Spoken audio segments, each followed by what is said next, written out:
This meeting is being recorded. So welcome everybody to another advanced skills course with iTDi, the International Teacher Development Institute.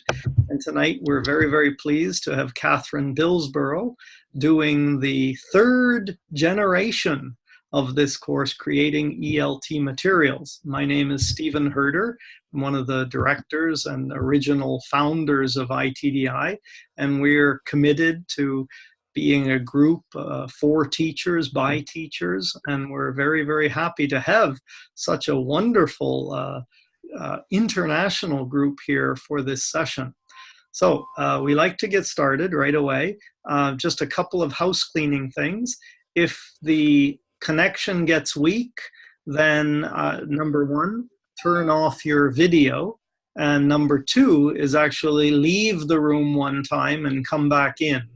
Unfortunately, there's always going to be a beep when people come in, so that just lets me know to make sure that your audio is off and things like that. We'll do most of our communication tonight during the session through the chat box. So if you put your mouse or your cursor down at the bottom of the screen, you'll see a bubble that says chat. And if you click on that, then you can type away. And my job is going to be trying to pick up questions you might have. I can tell you Katherine's very good about going through the chat afterwards. Obviously, she's focused on the presentation she's doing and often answers things in our community after the session. So how are you feeling, Katherine? This is your third time. Yeah, I'm really happy to be here. Excited. It's normally, as you know, and as some of you know, I live in a very quiet, tiny little village with 11 inhabitants. So I usually find myself having a chat to cows and horses and things like this. So this for me is wonderful because it's an opportunity to connect with real people and all over the world. And I always say that with a course like this, I end up learning far more than I teach. So I'm really excited, and big thank you for everybody who's here today and who's signed up, and for those of you who'll be watching the recording later. So yeah, let's get started. Wonderful. So like I said, I'll be here in the background. Barb's here in the background. Just to know, if you want to do right now, down at the bottom of the chat, it says to everyone. And if you click on that little everyone, you can also do private chats. But just be warned that sometimes the private chats get recorded in our text chat as well.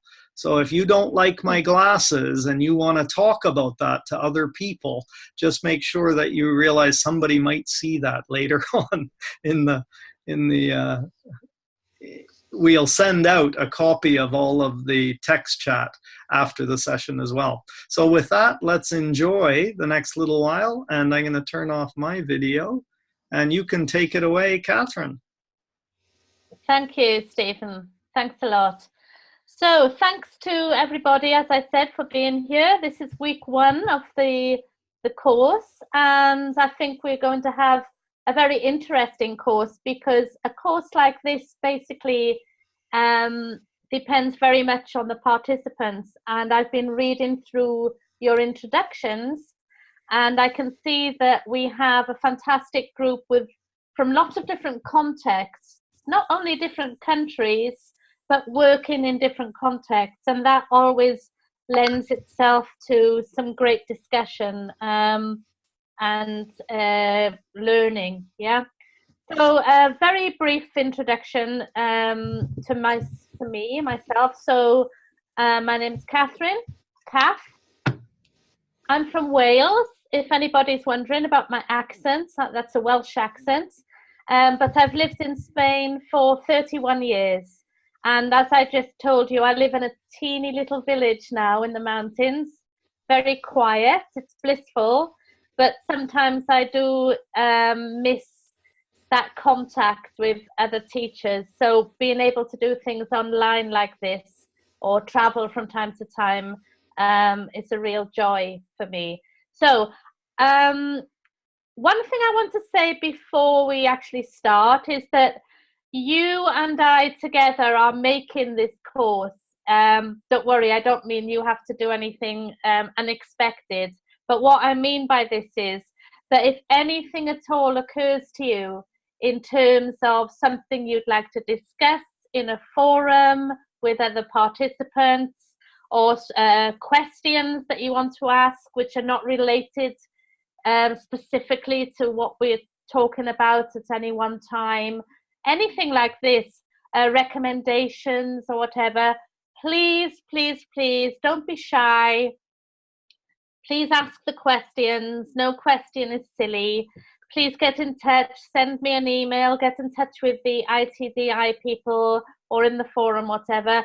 And we have this course programmed for the next 4 weeks, but I always like to be able to make it a little bit organic. So as issues arise, we can incorporate them. Okay, this is your course. That's what I'm trying to say. So we're going to start off with an introduction this week to ELT materials writing and talking about starting small. So basically, each week I will give you an assignment and I will set up a discussion topic in the forum. There might be more than one discussion one week, okay? But basically, you will be expected to complete your assignments. Nothing too time consuming, don't worry, and to take part in the discussions. And then in the live sessions, I will be giving a little bit of theory. I'll be looking at a step by step how to do something related to materials writing. I'll be explaining the assignment. You'll be doing some peer reviewing as we go through the tasks each week. And so the following week, I will come back and talk about the materials that you've been created and anything interesting that comes up from them. We'll be talking about some practical help and any issues that arise. And there'll be opportunities for questions right the way through the live session. You can post any questions.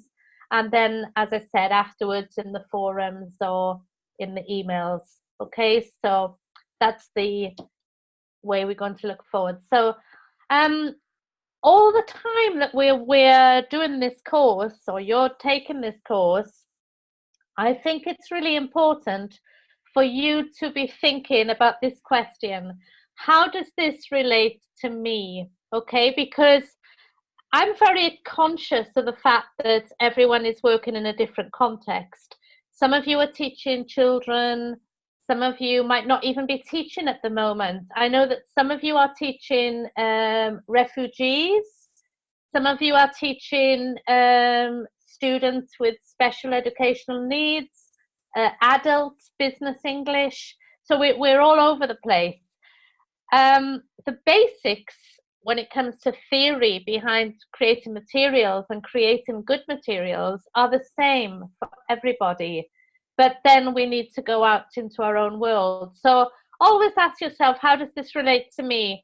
And if you have a question, if you think maybe something I say doesn't really relate to your context, then ask that question, okay? Raise it. Make sure that you are manipulating the course to suit your own needs, okay? That's what we're here for.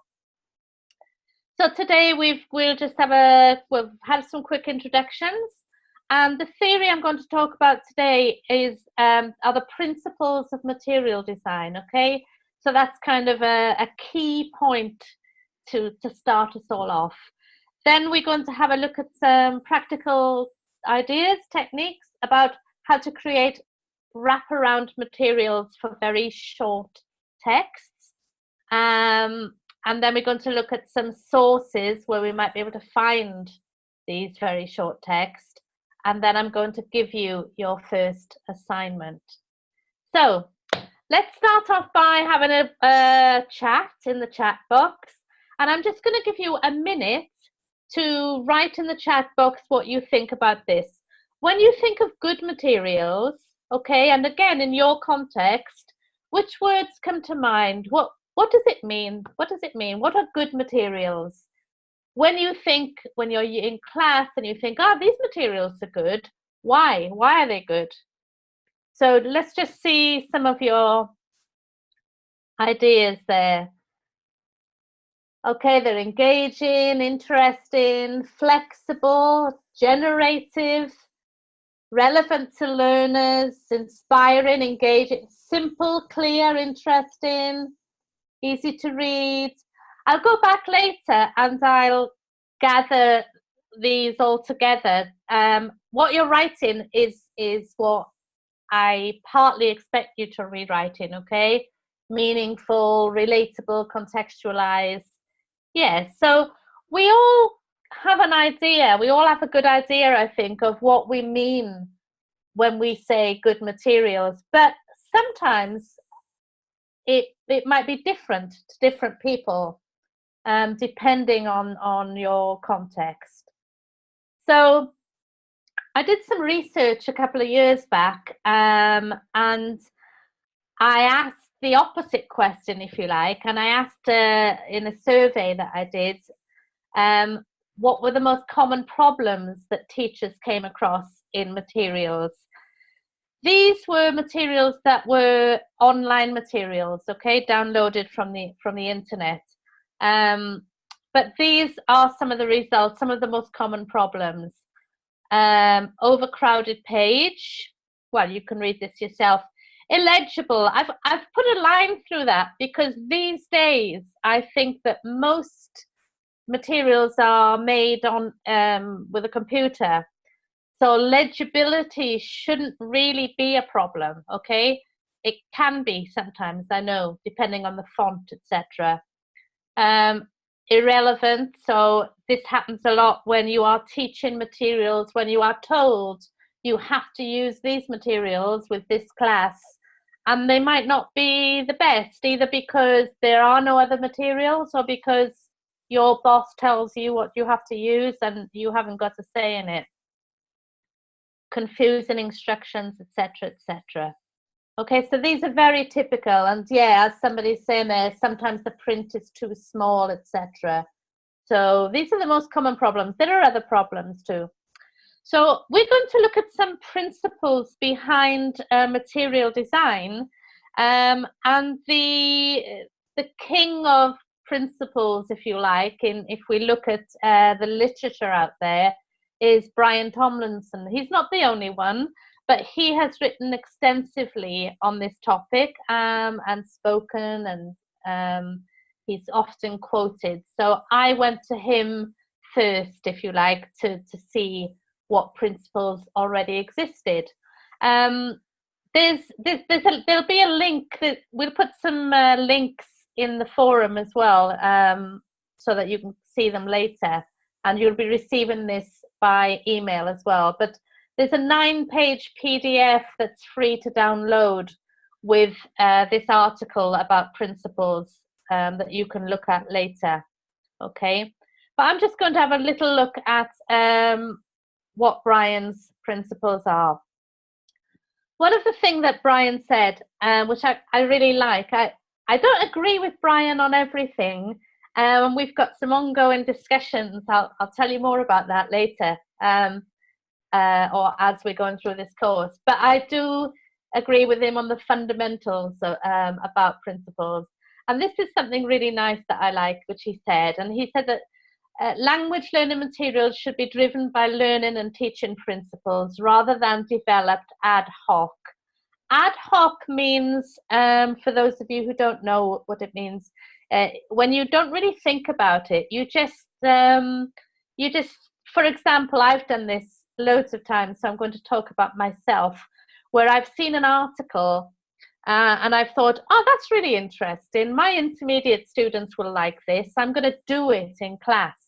And I just get the article, And maybe I make some comprehension questions, or I might read through it and think, oh, there's some interesting vocabulary. I'll pre-teach the vocabulary, and then I just do that. And what Brian says is we should be thinking a bit more about all the principles and not just using it because it's there. We should be thinking about sequencing and about, you know, whether it's a good idea to use all of the article or part of it, etc., etc. Okay, and he highlights 6 main principles, and his principles come from second language acquisition, and he believes that these principles should drive materials development. So let's have a look at what they are. And you are going to do something now, okay? So I'm going to ask you to join in here again in the chat box. I've missed some words out just to make it a bit more interactive. So if you know what those missing words are, and we've got the first letter, can you write them in the chat box? So number 1, expose the learners to language in use. Number 2, help learners pay attention to features of output. If you think you know what those words should be, so number 1 begins with A, number 2 begins with A, number 3 begins with C. Okay, so somebody said authentic, actual. Okay, so you've got the first letters there. Communicate. This isn't a test or anything, okay? It's just get to throw some ideas out there. And it doesn't matter if you're right or wrong. Okay, so these are the first 3 principles, and I'm going to give you the answers now. So those of you who said authentic and communicate, you were right. So for Brian Tomlinson, he believes that this authenticity is very important. And when I was reading through your introductions, actually, one of the participants, maybe the one in Ireland, in Belfast, maybe, mentioned something about authenticity. So you might have something to say about this. But these are the first 3 principles, okay? For me, they're common sense, okay? But maybe they're not always all necessary either. Let's have a look.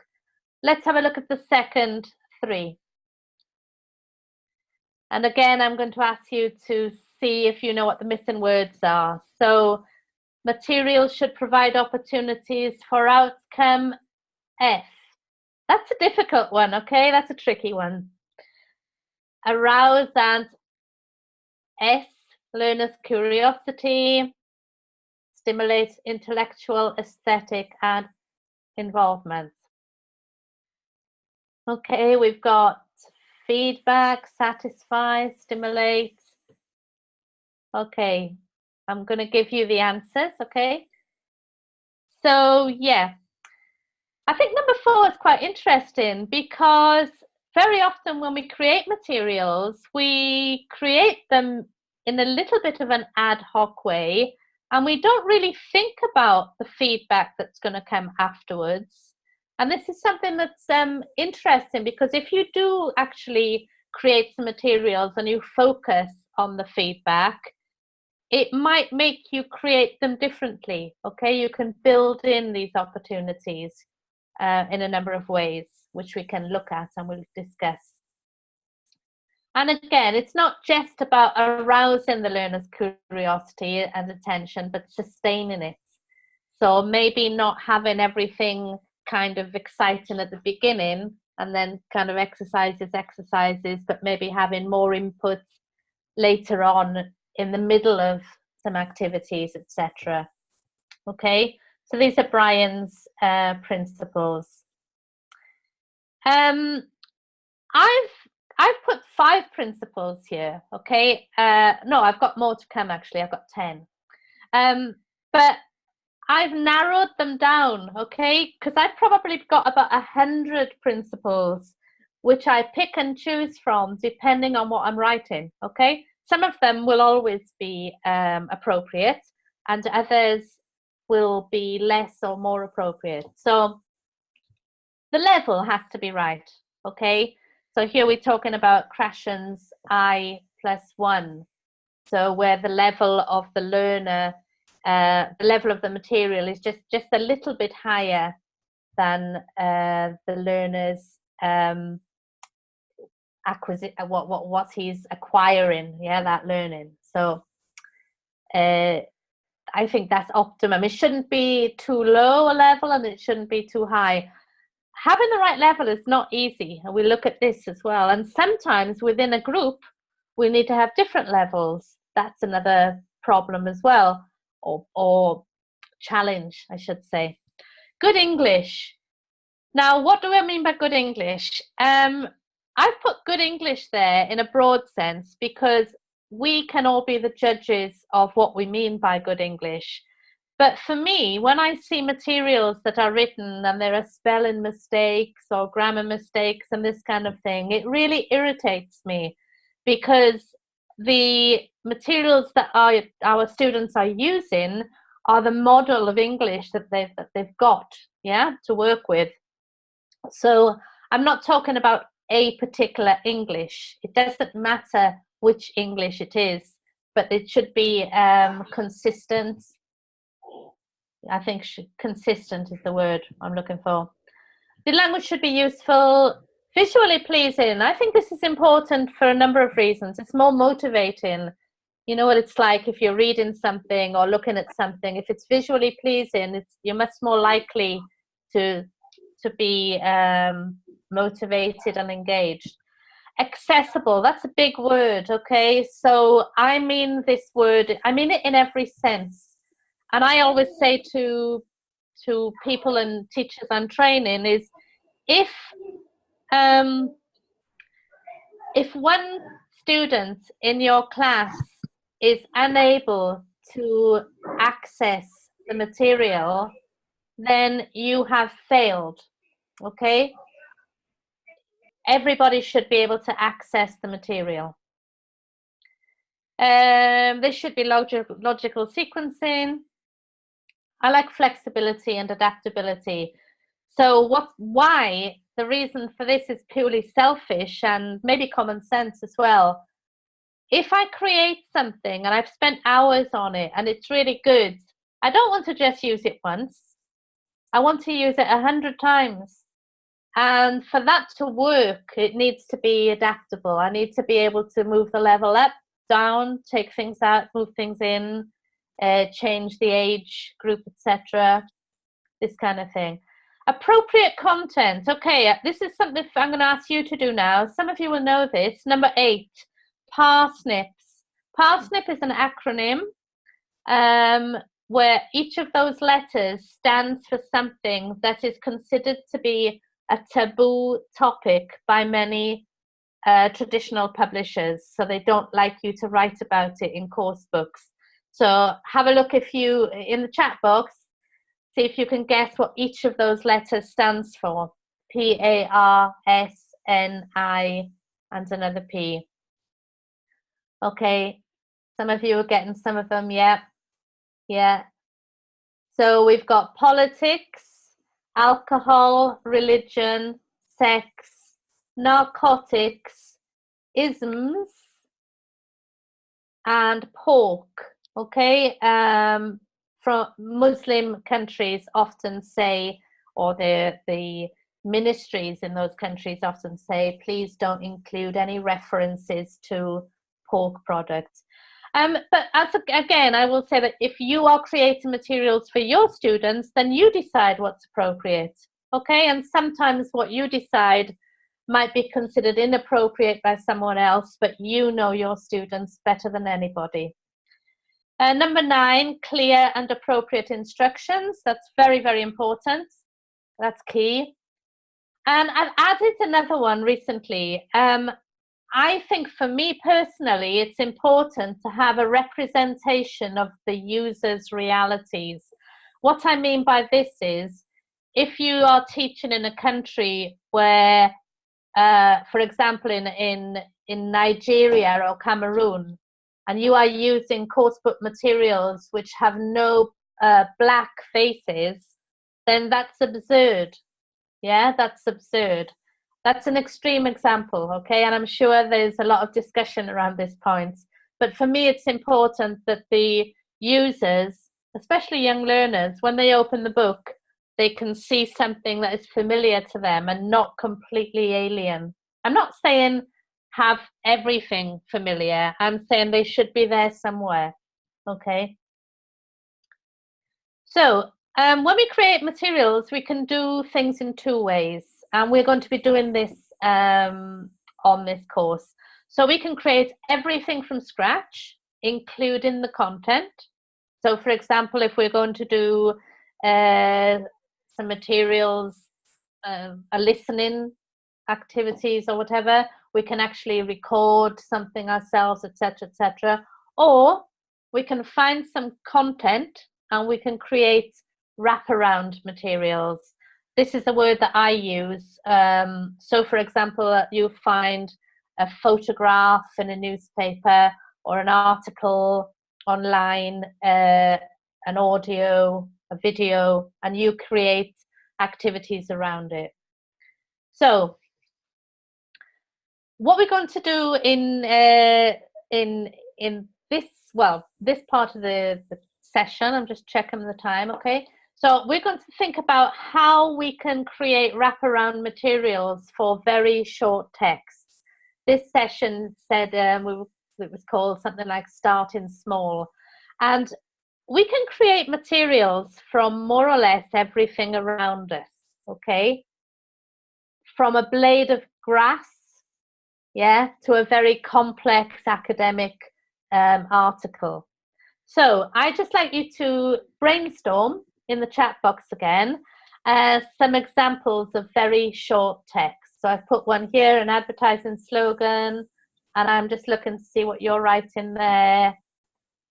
Greetings, ads, a joke, instructions on a tea bag. I love it. I love it. Yeah, I'm drinking tea. I've always got my tea with me. McDonald's ads, I'm loving it. Yeah, to show students. Adverts are great. Poems are brilliant. SMSs, street signs, book covers.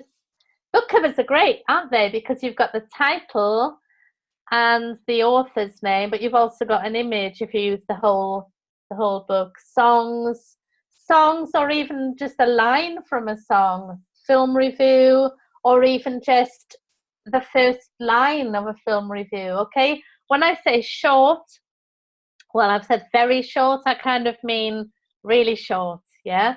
Obviously, this will depend on your interpretation, and some things are longer than others. Some short things are longer than others. Labels on household goods. Okay, so you're coming up with some brilliant ideas there. If you come up with any further ones, just add them, okay? Because I'll collect them later. Here are some ideas. I think you've probably come up with all of these already. So newspaper headlines. Somebody said fortune cookies on once, and that's quite a nice one. A line from a speech, okay? It doesn't have to be, the content for materials doesn't have to be big. It can be small. A ticket, a text message, you've said there's a definition, an obituary, that's a bit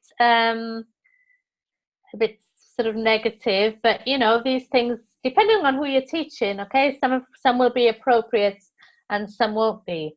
And the last one there is a quotation, because for me, quotations are one of the most useful things to use as context for materials, and for materials that we can use maybe as a 15-minute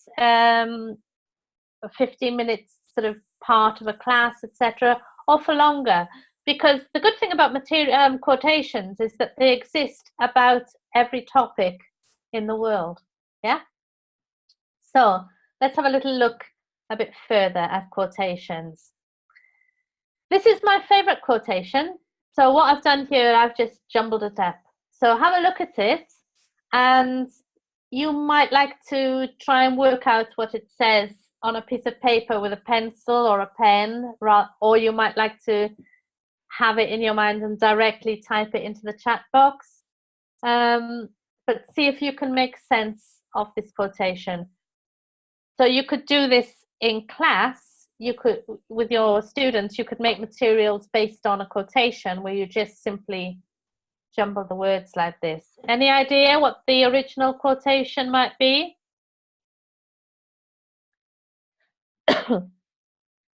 Okay, I'll put you out of your misery and I'll tell you. And it's this one. It's a really nice quotation. Anyone teaching academic English, or when you start teaching writing to students, it's quite a good one to teach them. The first time I came across this quotation was one of my lecturers at university wrote it at the bottom of an essay, basically, because I had just been writing without really thinking about what I was writing. I had so much to say. So it's quite an amusing quotation, I think. So what you can do to you don't even have to mix the words up yourself, okay? There are online, this is just one, programs where you get your quotation or whatever, you put it into this Scrambleator, it calls. You click and it comes up like this, okay? You might think, well, that's silly because it will take me 2 minutes to actually change those words around myself. You're right, it will. But I can promise you that, and I don't know if any of you who've done it, but I know that I've done it, where sometimes you are jumbling words in a sentence, and maybe you've got 10 sentences you want to jumble. So it gets a bit time consuming, and it's very easy to miss out one word or to add a word in twice. And if you do that, you make it an impossible task, okay? So that's why it's sometimes good to use these tools that are there for us online, okay? This is just one, there are hundreds. And everything I show you, by the way, in terms of tools and websites, they'll always be free, okay? I always use things that are free. Here's another activity that you can do with quotations or materials. So you can make a worksheet or cards where you match two parts of a quote or a sentence, okay? So this one is all about money, okay? So I've got 4 quotations and I've just jumbled or halved the sentences, okay? So I think when we're talking about making things easier and more difficult, or making a level more challenging or less challenging, this is the kind of thing where you can really play around. So you can have 4. If we have 4 here, it's not too difficult. If I had 8 here, it would make it doubly challenging. So what you could do is you could create a worksheet where the more where the students who needed more support had only 3 or 4, but then maybe the stronger students had more, yeah? So you can play around with, while you're making one worksheet, you could be simultaneously making 3 different levels, if you like. Exactly what Rhett is saying there, the cognitive load is important. So these are the answers to those, okay? And obviously this is all about money, but it could be about food, it could be about whatever. I think if you're making supplementary materials for your own classes and you already have a course book, it's a good idea, and you obviously probably do this anyway, is just to look ahead, you know, what are you going to be doing in the next unit, and then thinking about creating materials and building up a bank of materials. And again, there are loads of places to find quotations online, but these are some that I go back to again and again. You'll have all this when they send it out to you in the email, okay? So where can we find very short texts? Write your ideas in the chat box. I'm going to give you 30 seconds because time is of the essence. So we can find short texts in adverts, on wrappers maybe. Any other ideas? write them in the chat box if you've got more ideas. Newspapers, Twitter, yeah, online, headlines on cards, on greeting cards, etc. So basically in the streets, exactly, anywhere and everywhere. Anywhere and everywhere, all around you. I'm sure that if you look around you now, I know I'm looking at my room around me and I can see short texts everywhere. A to-do list, something on a postcard, whatever. On t-shirts, on the radio, absolutely. Great. So, let's talk about your assignment, okay? So I'm going to ask you to find a very short text or a collection of very short texts that are appropriate for your learners.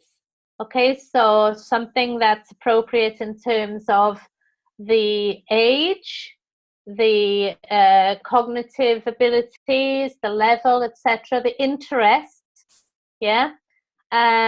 Find one short text or a collection of very short texts.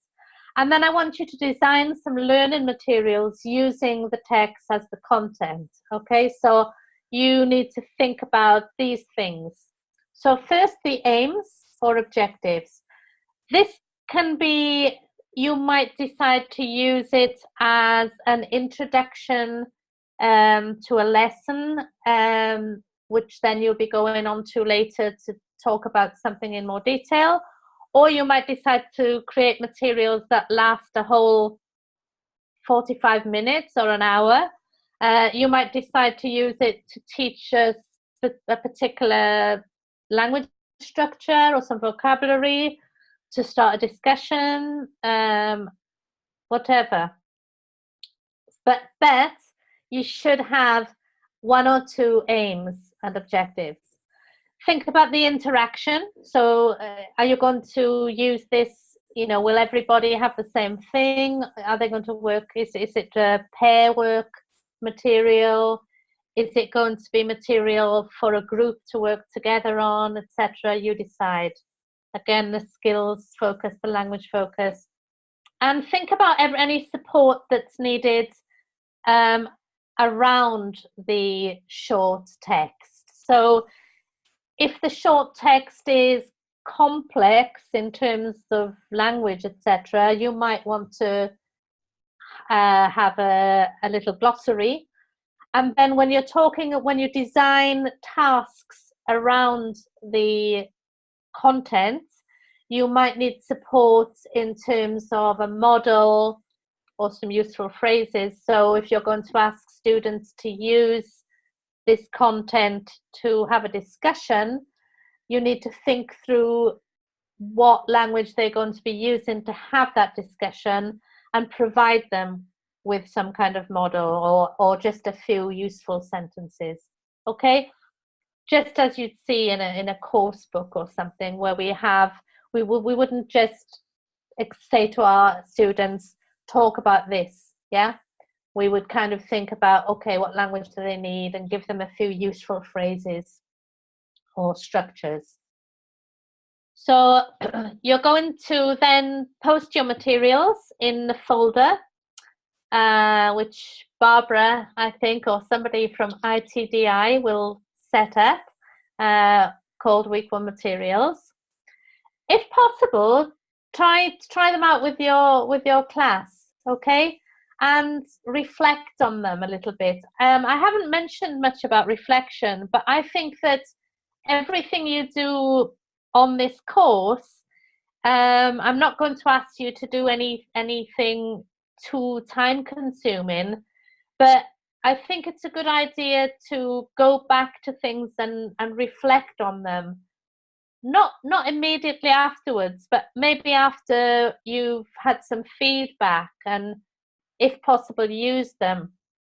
And read and comment on at least one other participant's materials. So you can read and comment, you know, on as many participants' materials as you like. You don't need to comment at length, okay? But if you have a quick look at somebody else's materials and you think, you know, say what you think is positive, but don't be afraid to say, make a suggestion. Obviously, we don't want to be mean, but if you do see something that could be done in a different way, or maybe you might like to ask a question. So, for example, if somebody has created some materials and you wonder why they've done one thing when you might have done another thing, ask why, because usually there's a very, very good reason, okay? Sorry. So, as I said before, with the context being everything, I know that one thing that came up a couple of years ago on this course was very, very interesting, because I was getting contradictory ideas about things from different people. So, for example, one person wanted to have as much on the page as possible because they didn't have much paper, and they wanted everything, you know, they didn't want to use too much paper. Another person at the same time wanted to have big spaces on the page, on the worksheet, where their students could write the answers on the page, because they knew that the students wouldn't bring their notebooks to class. So it was important to provide them with a place to write their answers. And an interesting thing about this is that the person who decided to add space on the page for the students to write their answers, in a discussion, we realized that this was a really great way of making a worksheet appropriate for different kinds of students. So for students who might be less confident, if you leave a small box and ask them to write something, they know that they only have to write 1 or 2 lines. Whereas more with those students you expect a bit more from, if you make the box bigger, they realize that you expect them to write much more. So, you know, this kind of thing. Also, I should say this now, I think. Now is a good time to say this. But if you are happy with other participants trying out your materials in their class, maybe that's a good thing to write, you know, make a note of that when you post your materials, because I can comment and other participants can comment, but it's a real bonus to have somebody else trial your materials with their class, with a different class. So if you see some materials that somebody creates and you think to yourself, oh, I'd like to try those with my class, ask the person who wrote them and created them if they'd mind if you use them with your class. I'm pretty sure that most people won't, okay? I won't say 100% just in case. But the difference between creating materials on your own and writing materials for a publisher, for example, is that publishers are usually able to go out to schools and test and trial the materials and then get feedback and make them better based on that feedback. And we can't always do that when we're on our own. So this is an opportunity when we can. So something to keep in mind. Another thing here I've made a note of is, okay, so materials is not the same as lesson plan, and think student book, not teacher's book. Okay, the reason I wrote this is because sometimes when I've asked teachers, participants on a course like this to create some materials, they've spent a lot of time and effort creating what I would refer to as a lesson plan, okay? So that's not wasted, okay? But what I would like to see when I come back next week, whenever, I'd like to see the kind of material that the student will actually be looking at. So when you're creating your materials, just think about creating something like a worksheet or whatever that you will be handing out in class or giving out in using technology, whatever, and that the student will be seeing. Okay, I'm not so worried about what the teacher will be saying. I'm not so worried about what you're going to do before or after, whatever. What I'm looking at this time, or what I'd like to see, is something concrete. Obviously, while you're preparing these materials, you might be making some notes about how you're going to use them, and that information you can share in your posts. Yeah, so when you post your materials, you might want to say, this is a worksheet, and I would use this in my class before doing this or after doing this. In fact, when you post your materials, it's probably a good idea just to make it clear what the context is as well. I should say that these are for children of this age or a business class, etc., etc. Barbara's just put something in the chat there about the Google Drive that we're going to be using, and I think I should say, just to reiterate, okay, what Barbara's just said there. Anybody who is a little bit worried about using the Google Drive and sharing things, or not quite sure how to do it, please just get in touch. Barbara will help with instructions. They're always very clear. Don't be afraid to say, I don't understand. I am actually one of the worst people in the world when it comes to technology. So I know that Barbara should be showing me around more than once. I know this. So please don't be afraid to ask. Don't feel silly. There are always people who know more than you about technology, but there are always people who know less than you as well. Okay. Okay, so Ruthie's already found her short text. That's great. That's great. If possible, let's try and make this as real as possible as well. Okay, so if you are teaching at the moment, try and find something that you can use immediately. Or if you've got, if you're going to be teaching on a course that's coming up, try and think ahead. And I'm sure you have loads of ideas about short text. But again, if you're really stuck on ideas, just get in touch and just say, look, I've got no idea where to start, and I'm sure we'll get ideas between us that we can share. And yeah, exactly. There's no such thing as a stupid question. And also, we're teachers. Most of us are teachers. I think everybody here is a teacher.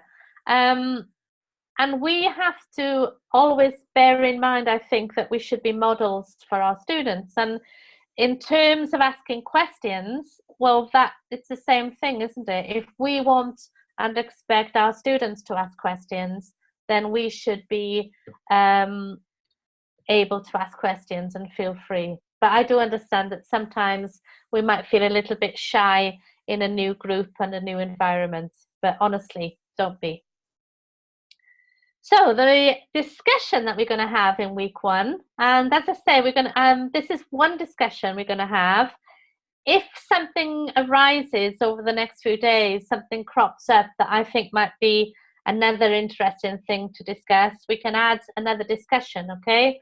Or if one of you want to discuss something, you can add another discussion point. There's nothing to stop you from doing that. So I'm going to say which principles of material design are most important for you in your context and why. I've said principles plural. You can just write one if you want to, but probably if you start thinking about the principles that are important for you, you'll probably come up with more than one. Now you can copy any principle that you've seen, Brian Tomlinson's principles, some that I've written, or you can think of new principles, because the beauty of principles is that they are not dictated. You choose your principles, the same as principles in life. Yeah, we all know what principles we should live our lives by, and most of us share common principles that luckily, yeah. But there will be other principles that are very, very important for you in life, but also in terms of your students and your context. So I know that Annette, who is here, and Annette is a friend, and I know that for Annette it's very important that she thinks about inclusion in her materials and making sure that everybody's included, and this, so that can be a firm principle. I would expect something like that from Annette, and maybe other people too. So anybody who's got anything, however personal, in terms of, you might think, oh, this is a principle that I believe in, but nobody else will get it. Well, please share it. They're the ones that interest me the most, and explain why it's important. Okay, so I'm hoping for a nice, lively discussion there in the forum. Useful language, etc. Yeah, give it a bit of thought, and I'll start off the discussion and see what you come up with. I've put a couple of things here, reading, that you might like to look at. None of this is obligatory, and you will be getting this sent to you in the email after the session. Okay, so we've got here there's the article from Tomlinson. There's a PDF for that, but that's also in the PowerPoint slides, which you'll be getting. The next link is how to create accessible Word documents. I haven't gone into this at length. It talks about how to make them accessible for people with dyslexia, or people who might have a problem with their eyesight, or be hard, this kind of thing that sometimes we don't think about. Just a quick anecdote on that. In fact, I was at the TEFL conference earlier this year, and one of my colleagues did a wonderful presentation. It was a plenary presentation, so everybody was watching it, and the slides were really wonderful. And then afterwards I spoke to another colleague, and she said to me that she thought the slides were a series of gap fills, because she is colorblind, and the presenter used red and green. So all the text was in green, dark green, and the important words were in red. But for my friend, she couldn't see those important words. She could only see the bits around it. And she said to the person sitting next to her, "Oh, is this a gap fill?" And they looked at her like she was, crazy. And afterwards I said, let's go and tell this person. We went to speak to the person, and he's a lovely person anyway, but we don't think sometimes about these things, because why would we, unless we come across things like this. So it's always good, it's always interesting to read up a little bit on accessible Word documents. And most universities, actually, in the United States and in the UK, and probably in countries where you are, if you go to the university website, they often have guides of how to write accessible Word documents. And the last thing there is a blog post by another colleague, friend, Julie Moore. It's about breaking down academic tests into smaller, more manageable pieces, and it's about authenticity, really. So I think her blog in general is very, very interesting, and that particular one that she wrote a couple of years ago I found fascinating.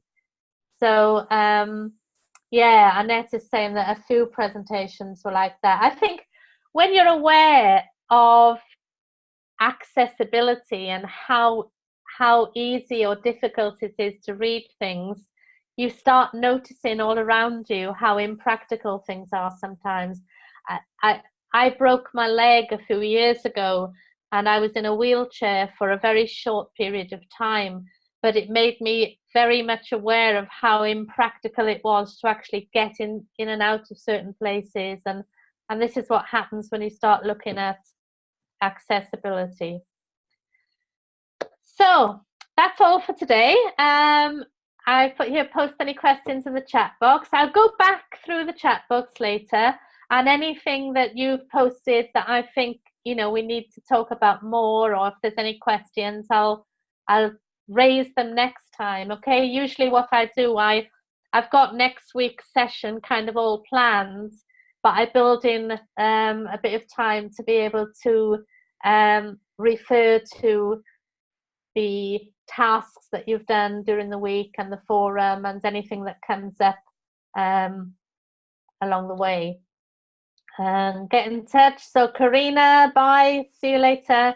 Get in touch if you need to. You've got our emails, and I'll hand you over to, I think Stephen might be coming back in now to say goodbye, but just goodbye everybody, and I'm really looking forward. I haven't said when you need to do this by. I'm not going to put a date on it, okay? Let's just see if you can finish something sometime this week. That'll be great, okay? But I'm not going to punish you if you need a bit of extra time. Over to you, Stephen. Thank you very much. And everybody, you were a great audience. Everybody was very attentive and participating in the text chats nicely. So we're off to a great start. I'm not even sure we've ever had such a smooth first week, unless somebody was having big problems we don't know about. It seemed to go very nicely. You were excellent as always, Katherine. How did it feel? Really lovely, lovely people. I'm getting good vibes from this group. I think we're going to do some good things. Yep. I'm quite excited about what we can do together, actually. Yes, I was in the forum looking at a lot of the introductions before we got started tonight, and as you just said, it looks like an excellent little group we've got together. So go for it, everybody. Get involved as much as time allows. We've said on a number of courses, we all understand that life gets in the way sometimes, so don't ever say, oh, I better not go to the live session because I couldn't finish my homework or anything like that. Just don't make excuses. Just say, sorry, life got in the way. I couldn't get what I wanted to get done, and come anyway, because there's such a nice energy in our group and learning from each other. So with that, I'm going to turn off the recording for tonight, and it takes a little while.